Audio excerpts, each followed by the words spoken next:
need noored, me juba nägime osasid neist siin laval. Nii et mul on väga hea meel, et see üritusele, et mulle alati meeldib näha, kui üritusel täiskasvanud inimesed arutavad selle üle, mis võiks kõik olla parem, aga veel parem meel on mul alati, kui noored ise ka saavad sõna sekka öelda.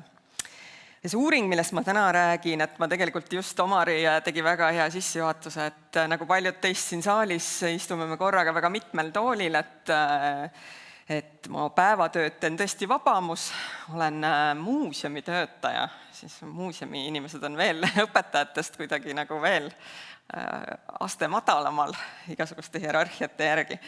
Aga lisaks nii-öelda huvi ja hobi korras teen ma vahel ka niisugust uurimistööd, et mitte oma antropoloogi omandatud oskust ära unustada.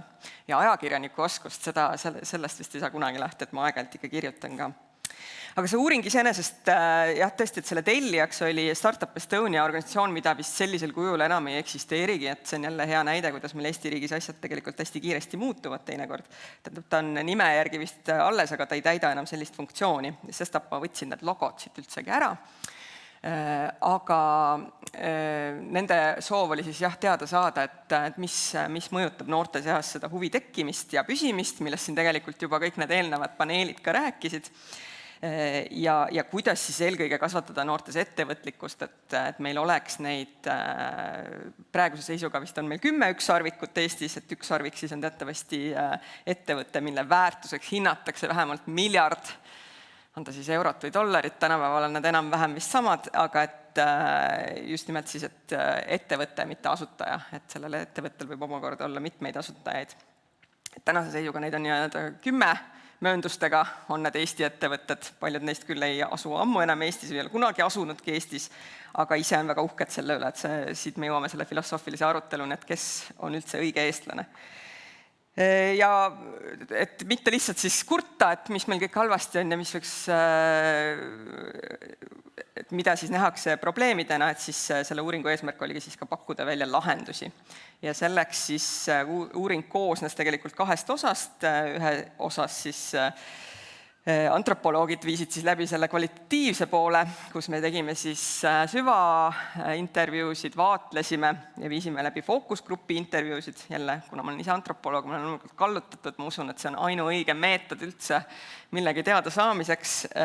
Loomulikult on meil vaja valideerida neid andmeid sellega, et me teeme siis sinna otsa ühe kvantitatiivuuringu, kus on suur mass taga, sul on ette antud küsimused, valikvastused, ma ise ei usu väga nendesse igasugustesse Likkerti-skaaladesse, aga tegelikult selleks, et kinnitada, et jah, see, mis me oma intervjuudega teada saime, oli tegelikult õige, siis selleks on see kvantitatiivuuring tegelikult hea ja antud juhul siis 600 valim, niivõrd-kuivõrd representatiivne. Aga et keda me siis, et samamoodi, et jälle mitte ei jääks kõlama see, et kõik õpetajad ja koolijuhid, kes räägivad, et meil on siin kõik jube hästi, küsisime siis laste endi käest, et mis teie tegelikult arvate. Ja siin mul on ingliskeelne millegipärast see põhi, aga ma ise pakun sellele loogilise seletuse, et see matik eesti keeles, ma ei tea, kuidas teile tundub, kas see on nagu hea leid meil, et annab seda 5 aine ülest valdkonda hästi edasi, et ma arvan, et me võiksime jätkata otsimist, et äkki leiame mingi parema sõna. Kui inglise keeles on STEAM, mis on siis lühendite või nende sõnade esitähed, siis eesti keeles siis kuidagi see matik enam-vähem sealt teised annavad kokku, aga see A-täht peaks siis teadust. Ja teadus jällegi, et kui ingliskeelses keeleruumis sciences on meil teadused laiemalt, siis eesti keeles kuidagi teadus tähendab hoopis midagi muud. Ja meil on siis koolis teatavasti rangelt eraldatud keemia, füüsika, matemaatika, bioloogia. Ja selles mõttes ma arvan, et see ingliskeelne sõnastus siin võib-olla annab seda sisu natuke paremini edasi ja see, mida me tegelikult õpilaste käest ju teada tahame või lõpuks, mida siin ka enne just laval öeldi, et me ju lõpuks õpetame koolides inimesi elus hakkama saama ja olema edukad. Et, või siis nagu siin õpilaste paneelis ka, et kõige muuga ma olin nõus, aga ühele asjale tahaks vastu vaielda, et seesama, et me ei õpi ju hinnete pärast, et hindamine on meil üldsegi teema, mis mõnede arvates ei peaks üldse olemas olema. Aga et me ikkagi õpime selleks, et teadmisi omandada ja jälle tagasi mõeldes oma kooliajale, näen siin Triinu, minu klassiõde, et istusime kahekesi koos keemia- ja füüsikatunnis ja ma eeldan, et sul on sama palju sealt meeles kui mul, ehk siis sul on rohkem. Mis on ka põhjus, miks mina töötan täna muuseumis ja Triinu juhib kooli. Aga mis siit sellest kvantitatiivuuringust siis selgelt välja tuli ja värvidega on selgelt eristatud, tegelikult see mati istub nagu eraldi ja see K ehk kunst on nagu üle prahi lastele lemmik. Ehk kunstitunnis tunnevad õpilased, see on siis eelkõige see formaalhariduse vaade.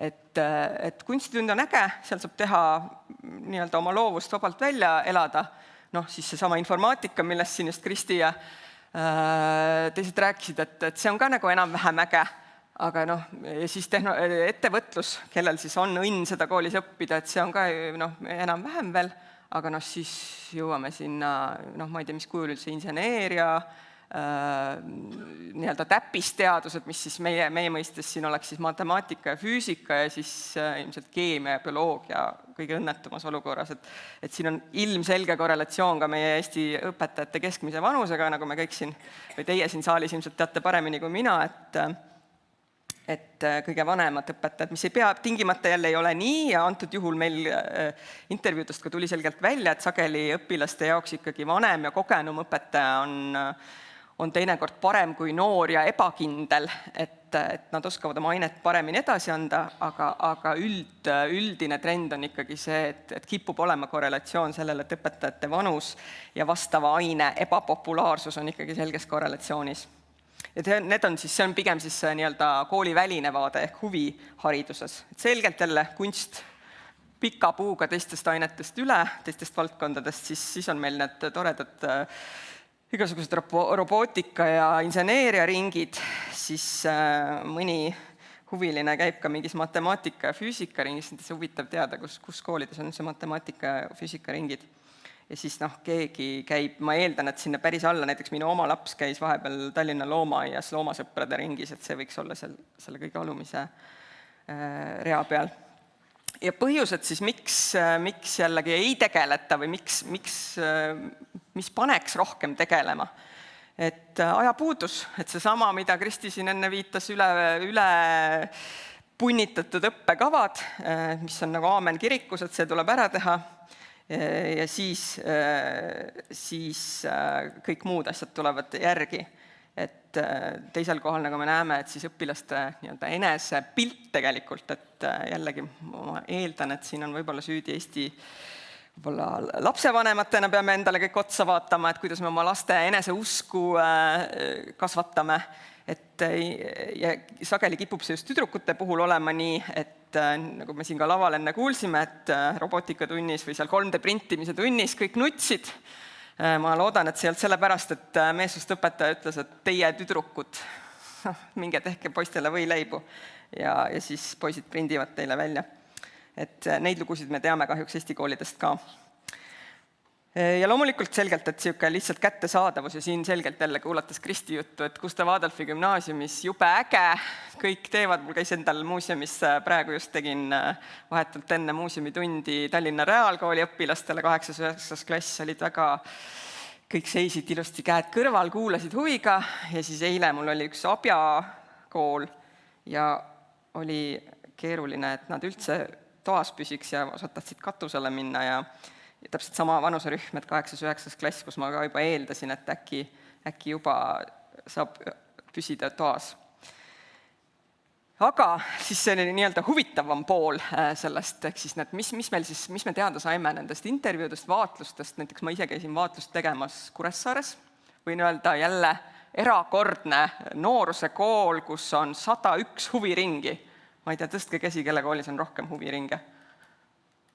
Kas keegi on nooruse koolist? Ei ole, kiidame neid. Üliäge, seal on kõik alates, ma ei tea, purjetamisest lõpetades robootikaga. Kõik ühtegi asja ma ei suutnud välja mõelda, mida neil ei ole. Ja muide see avapilt, see on ka mu enda pildistatud, et täpselt nimed siin Tallinnas kujutame ette, et saarlased iga päev koolis käivadki. Ja täpselt siuke vaatepilt oligi, et istub poiss rahvariietes ja mängib mingit ussimängu. Ja see oli lubatud, kujutage ette, tunni ajal. Aga et mis siis nende huvi tekkimise tegelikult siin käis juba läbi, mis meid ennast kõige rohkem üllatas selle uuringu tulemustest. Lapsevanematel on number 1 roll selgelt ja ma rõhutan siis, et see uuring oli läbi viidud 13–19-aastaste seas ehk 3.–4. kooliaste, kus me kõik ju eeldame, et ega nad meid ju enam ei kuula, lapsevanemaid ju ei kuulata, vaid tehakse täpselt vastupidi. Aga ei, lapsed meile salaja rääkisid, et tegelikult ikkagi lapsevanematel on kõige tähtsam roll. Ehk siis kodus pannakse paika väärtushinnangud ja uskumused ja need kanduvad läbi elu. Alles 2. kohal olid sõbrad ja 3. kohal olles influencerid, et see oli ka hämmastav. Ehk siis hästi palju tõesti need noored vaatavad, nagu sellega me ei üllata. Üldse tegelikult kogu see uuring ju kinnitab kõike seda, mida me kõik juba teadsime. Aga et just see, et noored, kes vaatavad hästi palju sisu sotsiaalmeediast, hästi palju on see sisu hästi kitsale huvialale fokusseeritud ja neil tekivadki omad sellised iidolid teatud valdkondadest ja need siis on nende jaoks eeskujud. Ja selgelt siis ka ikkagi võimalused, et kui sa ikkagi oled seal nooruse koolis ja saad valida 101 ringi seas, siis sul on selgelt oluliselt suurem eelis võrreldes näiteks üks Põlva õpilane, kellega ma rääkisin, kes ütles, et neil praktiliselt ei ole mitte mingeid valikuid. Ja mõned tsitaadid siis ka õpilaste endi suust. Ehk siis, et lihtsalt sul on see tohutu ajapuudus ja selgelt siin antud juhul Tallinna õpilasega tegemist, siis selgelt, et sul ongi see aeg on aeg on see ressurss, mida sul on kõige vähem. Aga kokkuvõttes jah, et kuidas siis nähakse neid aineid, et need matikained, ehk siis täpsustan, et matiained, see kunst on siis selgelt eraldi sealt, et neid nähakse ikkagi tõsiste rasketena, siis seesama minapilt, et meie tegelikult just vanemate inimestena tegelikult põlistame neid stereotüüpe, kindlasti ma kahjuks ei kuulnud Taavi Kotka etteastet, aga ma juba kahtlustan, mida ta võis siin rääkida, et ikkagi koolis surutakse, ja seesama ei ole lapsevanematena eelkõige, et me paneme ikkagi oma tütred kõigepealt rahvatantsuringi ja koorilaulu, ja siis alles võib-olla 4. või 5. valikuna kuskile robootikaringi. Et ma võin näiteks jälle öelda, mul on endal 3 poega ja 1 tütar, ja tütar nüüd 10. klassis tahtis valida graafilist disaini valikainena ja öeldi talle, et kahjuks terve gümnaasiumi peale, tegemist on suure riigigümnaasiumiga, ei leidunud piisavalt huvilisi ja seetõttu sellist ainet ei hakata õpetama nende koolis. Ja siis ta pidi valima päästekursuse, mis on kindlasti ka väga praktiline, aga õpetab kindlasti hoopis teistsuguseid oskusi. Ja selgelt ikkagi see jah, et poisid, mis tulebki ka näiteks üks tsitaat siin edasi, et mängud, ja see ei üllata ka jälle ilmselt kedagi, et poisid mängivad palju enam arvutimänge juba maast madalast, alustavad Minecraftiga, siis liiguvad edasi, ma just mõtlen, mul on 5-aastane, kes on praegu avastanud enda jaoks Minecrafti, siis on see järgmine mäng, kus nad ostavad endale neid skinne, kindlasti Robloxist veel edasi. Fortnite, just, aitäh. Aga et see tekitab tegelikult seda huvi, et ma tahan teada, kuidas see toimib, ma tahan seda mängu paremaks teha ja sageli nii poisid jõuavad ise selleni. Aga siin jälle ühe õpilase tsitaat, et miks siis ikkagi keemia ei ole nagu tore koolis või ei tekita seda inspiratsiooni, ei ole selline inspireeriv õpetaja. Ei saa ise käsi külge panna, ei saa ise proovida, kuidas asjad töötavad. Ehk siis see, mida mina meie keemiatunnist mäletan, Triinu. Ma ei tea, kuidas sinul teistsugust, reaalselt 2 korda minu meelest tegime terve kooliaja jooksul keemias katseid. Aga siit me jõuamegi siis selleni, ma näen, mul aeg on küll otsas, aga et ise õppimine, ehk siis lapsed on, ma mäletan ka just Mart Laanpere ühel konverentsil ka esitas ühte Tallinna Ülikooli uuringut, kus nad Tallinna Ülikooli teadlastena jõudsid siis üks hämmastava avastuseni, et terve veerand nendest asjadest, mida õpilased olid kuskilt omandanud, tuli siis mingisugusest müstilisest kohast, mida nad ei suutnud tuvastada, ehk siis iseõppe. Ehk siis kuskilt internetist lapsed olid õppinud, ehk seesama, et mängisin arvutimänge ja hakkasin iseennast õpetama ja saingi targaks. Aga selgelt, et siin on vaja noori abistada, tegelikult see, mida minister ütles, ma loodan, et ta mõtles selle all seda, et just seesama õpetajate muutuv roll, et meil ei ole vaja klassi ette seisma õpetajat, et kõikidele korraga palju infot kaela kallata, aga rohkem sellist juhendamist, et selles mõttes võib-olla tõesti see õpetaja, kui õpetaja on rohkem selline julgustaja rollis, siis on kindlasti see abiks, kui neid on õpilase kohta pigem rohkem kui vähem. Ja siin siis mõned positiivsed näited nendest, mis õpilased ise välja tõid erinevates valdkondades. Ja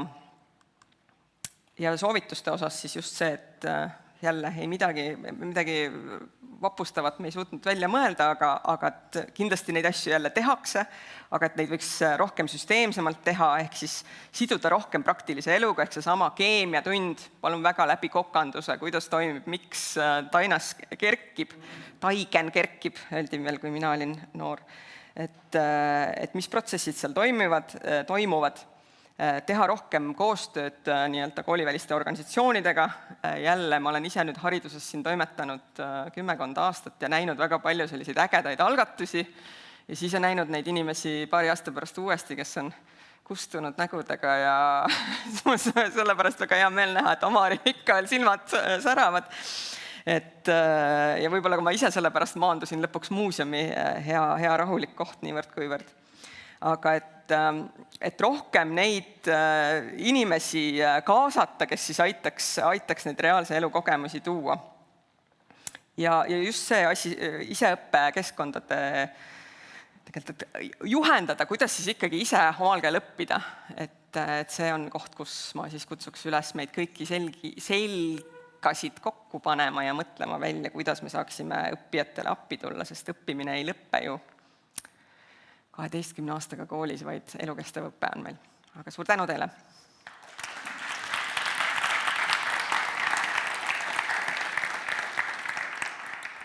Aitäh sulle, Ede!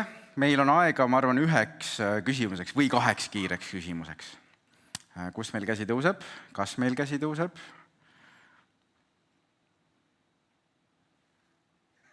Saarlased läksid ära ja...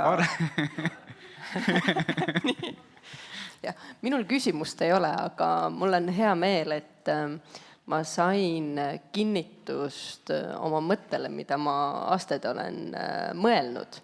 Aga nüüd on siin ka see tõenduspõhi all, ehk lapsevanema roll on äärmiselt määrav, mis tähendab seda, et nii koolides kui ka tegelikult riiklikul tasandil tuleks võtta laste vanemate roll üha rohkem fookusesse ja tegelikult võtta see fookusesse selles mõttes, et kasvatada nende teadlikkust. Paljud koolid on alustanud juba selliste programmidega nagu lastevanemate kool, ehk et õpetada vanemaid erinevatel teemadel, aga ma arvan, et seda teemat võiks toetada ja suunata täiesti riiklikul tasemel.